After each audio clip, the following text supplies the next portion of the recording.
Hi and welcome back to our podcast. I'm glad that our guest today is Kapka Kassabova. Welcome to Romania and to our podcast. Firstly, I would like to ask you a little bit about your journey in life. You were born in Bulgaria, then you went to New Zealand, and now, if I'm not wrong, you call Scotland home, right? So I'm curious, how was this transition from Eastern Europe to another part of the world, and how did it affect you? Because I feel like it kind of had a big impact on you, and all your writing kind of comes from this experience and all the traveling and the so-called, I don't know, en routeness, right? Yes. Well, thank you very much for having me. Emigration has many kind of, it's a process. It's not an event. It's a process, and also the search for home, the search for oneself, really, lasts our entire lives.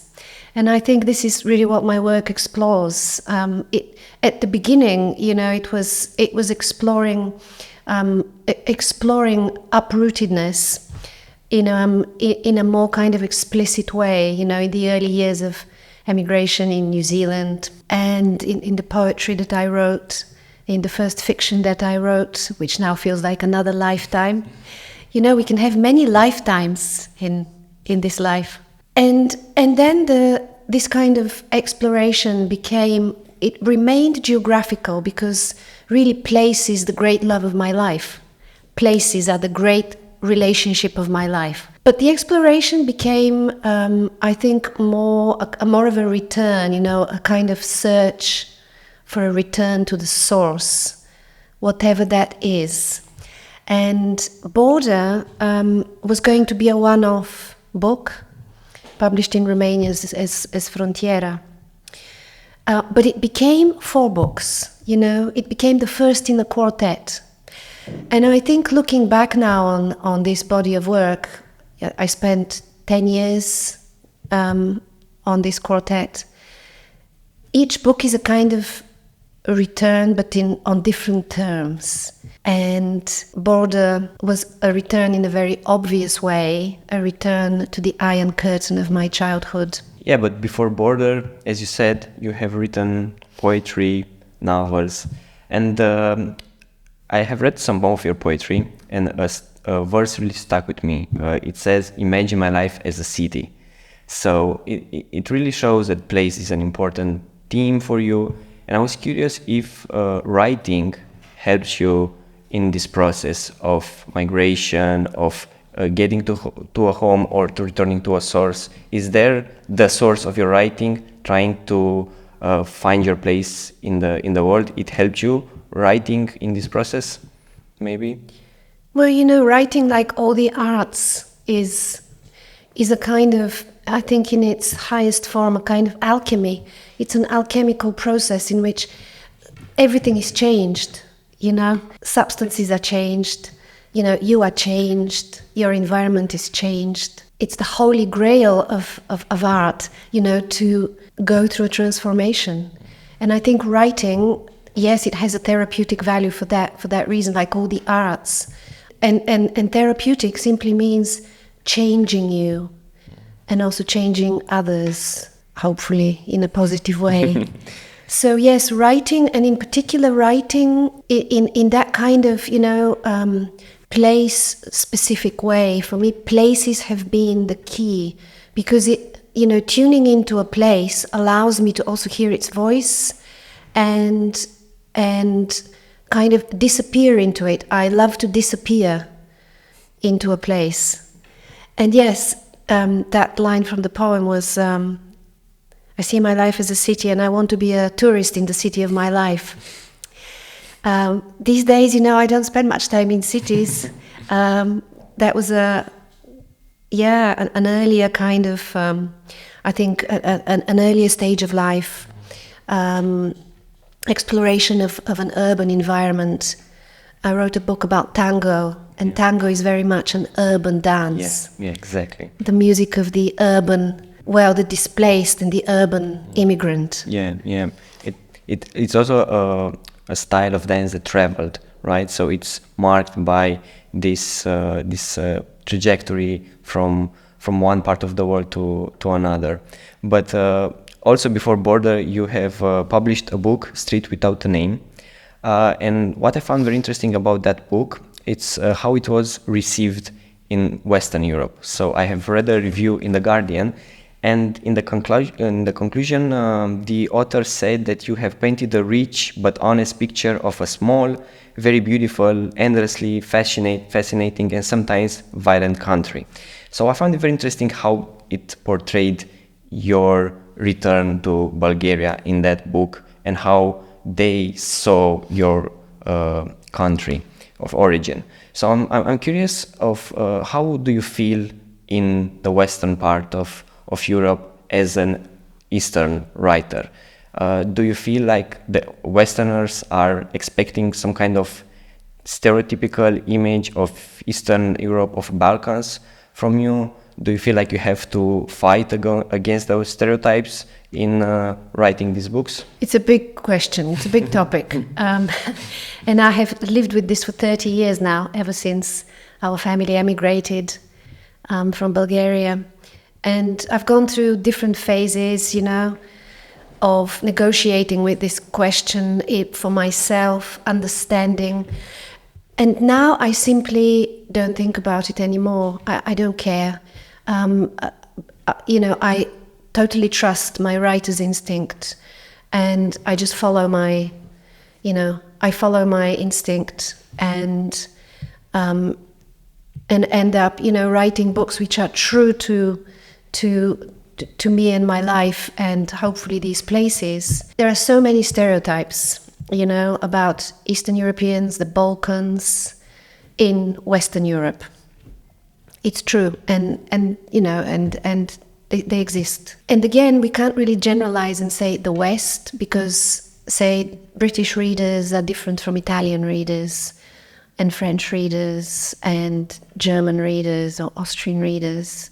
Each Western culture has a different relationship with their idea of what the Balkans are, for example. Yeah, and I agree with you, and I think it's not that healthy, to feel that pressure, to put that pressure on yourself, because, as you said, there are different types of readership in these countries.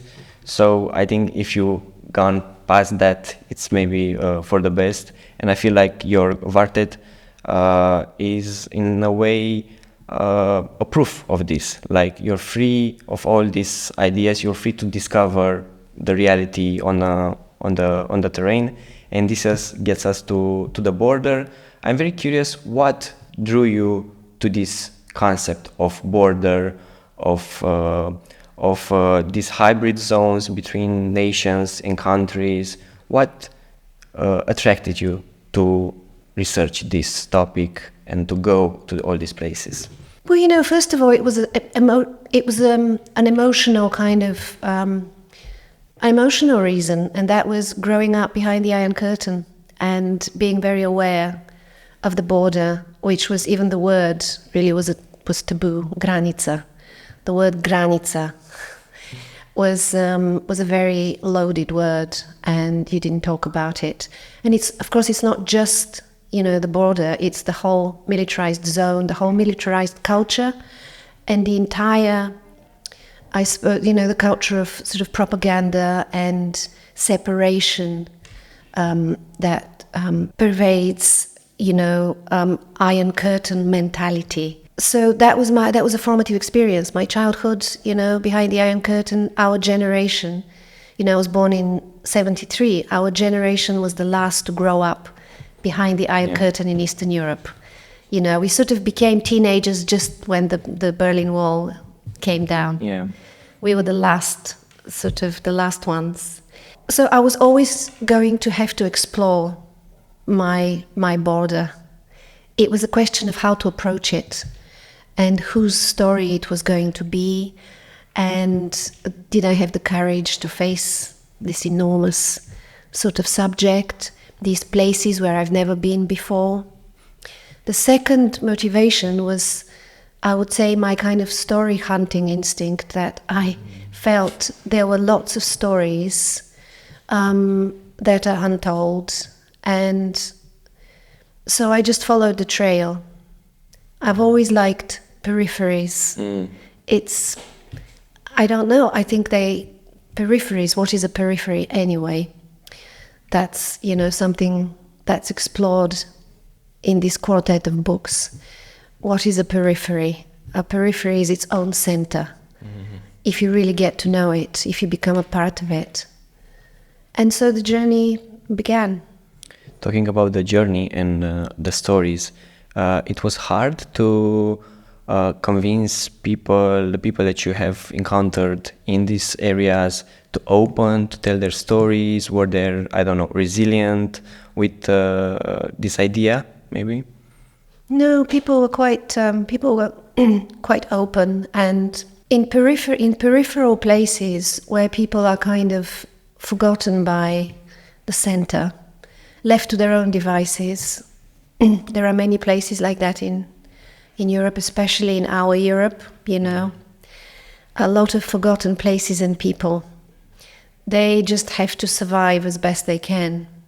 And they're often coping with the legacy of the past, which is like living in a haunted place. And the border is the most haunted place of all. It's also quite wild, there are forests and mountains, so it's a very natural area. Well, your question, it's a very good question. How do you start talking to people you've never met before? How do they trust you? And I just found that all you need to do is listen. And in fact, I learned to listen. It's a great skill. Meeting these people, being in these places, it totally humbled me. It just removed any arrogance I had as a person from a city, or any kind of, preconception I had was destroyed through this kind of, it's a bit like purgatory. The border zone is like purgatory, and you go through purgatory and you come out the other end. And it changes you, just like crossing a border, a dangerous border, is like purgatory, So people were very open and very generous, and I felt very privileged to receive this incredible sort of, the greatest gift of all for a writer, people's life stories, real experiences. Yeah, I found this very, very beautiful. And you also said that the border is a not the border, but maybe the areas from the border are like haunted places. So there are a lot of trauma and pain there. But also I have found it very fascinating in the border how you tackled this idea of spirituality without mysticism, but paying respect to the old ways, the ancestral traditions. So your books have this dimension of spirituality that I found it very interesting, and I'm curious, how did you manage to do that? It was some kind of, as I said, respect to the people that are living there? Well, it just happened naturally because, when you write from experience rather than from some kind of agenda or other kind of intellectual structure, I write very much from experience. I write from inside the place. And being in the border areas, actually it's quite a wide area covered in the book, but particularly being in the area where fire walking is still practiced, which is maybe what you refer to, the worship of fire, and these strange phenomena of the fireball, and the mythology and folk kind of genius that surrounds all of that. It's a very ancient thing. It goes back to nature worship, and nature worship is still, I think, present in the Balkans. I think it's present in Romania very much. And you know what? Soon everyone will return to nature worship because we'll suddenly realize we don't have a lot of it left. Is this something that you got from writing this quartet, this idea that we must come back to nature? Because I really agree with you. not only in face of climate change, but also as a, I don't know, a political stance or social stance that nature, we forgot something. And I don't say we should get back to the old ways, but we should see what was good then, like relying more on nature and being more, in relation to nature. Because what I think is very, very, very important with your Balkan Quartet is that you destroy this opposition of nature and culture, is nature and culture. So you collect all the stories that show that we can live with nature. So is this like a gift that you got from all this experience with these books and these people?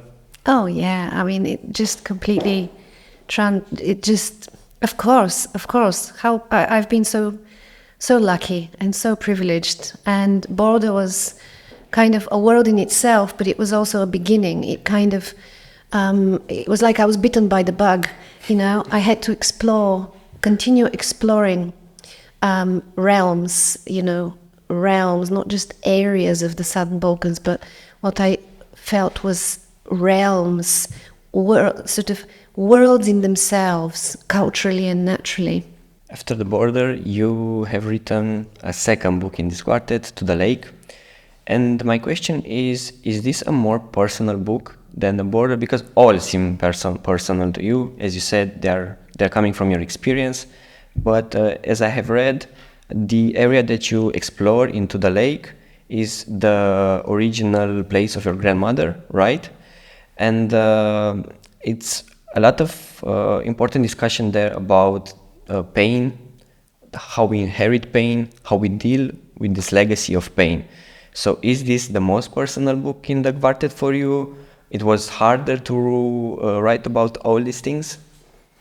Yeah, well, it's never easy to write about your family, and it's a very delicate task. So it felt very fragile, and I was very aware of handling fragile material, not even so much for personal reasons, but for impersonal reasons, because I was writing about Macedonia, which is almost like a symbol of, in a way, historically at least, a symbol of this sort of Balkan discord, like the apple of discord, historically. And I was very aware of treading on very sort of sensitive ground. And I simply approached it in the kind of both the personal stuff and the collective stuff. And they are connected, of course, nations are like families. So we're dealing in microcosms and macrocosms. Yeah. It's a sympathetic universe. And so I approached this kind of, again, very daunting task, very challenging task, through the place itself and through the two lakes, Ohrid and Prespa, and simply through meeting people from the lakes and hearing about their lives. And in particular, the focus in that book is on family legacies, how everyone has kind of inherited the past from their ancestors.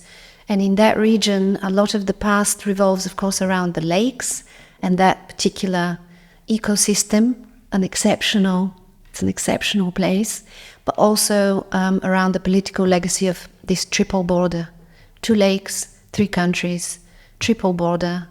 And to this day, if you take a boat from Ohrid on the Macedonian side, you can't cross into Pogradec on the Albanian side, because people still sort of live by this invisible water border, which actually is completely, it's a ghost. It's a ghost from the past. Nobody needs it. So Border was a book also about forests. To the Lake, of course, about lakes. So we have all these natural elements, but then we get to Elixir, which is, I think, more and more about the ecological dimension of our life. And I find it very interesting how your also ecological conscious develops there. And I found it very interesting how you talk about this plant-based traditions and people that rely on them. I'm curious, what did you learn in this process? Do you learn more about our relationship with nature there? Absolutely. As one of the people in the book said to me, he's known as Rocky the Enchanter, and he's one of the regional plant gurus. He buys plants wholesale and sells them on to other buyers and down the distribution chain. There are people like that in that part of Bulgaria, the southwest. Again, an exceptional kind of ecosystem. One river, three mountains. It's the Mester River. And there is a long, long tradition there of plant and mushroom gathering. And there are sort of, in every village, there are people who do that. And as Rocky the Enchanter said to me, he said many things to me. I spent some time with him just to see how plants are processed, how mushrooms are delivered. It's just a fascinating thing. And he said to me, he was trying to teach me because he has no successors. And it's the business, this whole lineage of ancient plant wise men and wise women is going to die with him and his wife in that village, So he was trying to teach me a few things, and he said, there are spring plants, summer plants, autumn and winter plants, but there is no dead plant. They only play dead during the winter, but actually there's a lot going on underground. So on that journey, I kind of, thanks to people like him, I learned to see underground, which is where a lot of the plant kingdom is, the roots of trees. Most of our world actually is underground. And then it pops up. Well, it is very beautiful because I really like how in a forest the tree connects and they help each other, so they have their roots connected. I like this image a lot because for me it's an example of a lesson that we can take from the natural world, how we can be more in solidarity, how we can construct communities, because naturally the living beings are made to be in solidarity. So I think that's a lesson that we as humans forgot, and that's why it's important for writers, for people like you to bring to the light these lessons, and I think it's very beautiful. And in the end, I also like to get to your recent book that was published this year, right? Anima, A Wild Pastoral. Unfortunately, I didn't manage to read it yet because it's so fresh, but I really want it because it's a subject that I'm very affectionate to it, because my father's family is from a very mountain region where this practice of shepherds, of going with the nomadic pastoralism is still in the memory, even though it's not that alive. So I'm very curious about this subject. And as a last question, I'm curious what attracted to this, and what did you learn about this practice, not only in Bulgaria, but on the scale of the whole region? Because I think it's something very special that is in danger, and it says a lot about us, not on the nation scale, but on the whole region, and connects us, Romanian, Bulgarians, Greeks, Macedonians, Albanians. So what lesson did you get from this book? You're absolutely right in what you say. And I think, I learned so much, I spent a few months with this very small community of pastoralists in southern Bulgaria.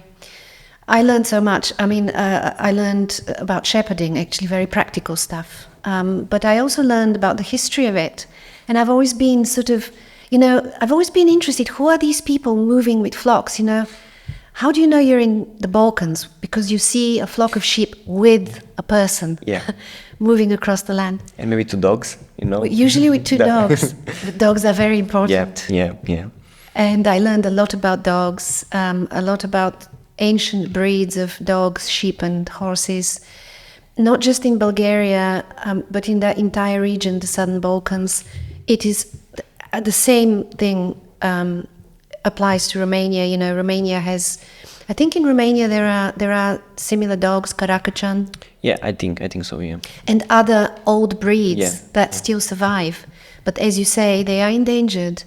These breeds are endangered. Shepherding is endangered. The shepherd is a dying species. It's hard to find qualified shepherds these days. And that shows us just how degraded our relationship with mountain living is, with nature, how much we've become reliant on industrial farming and industrial scale agriculture, industrial scale living. And it's now collapsing.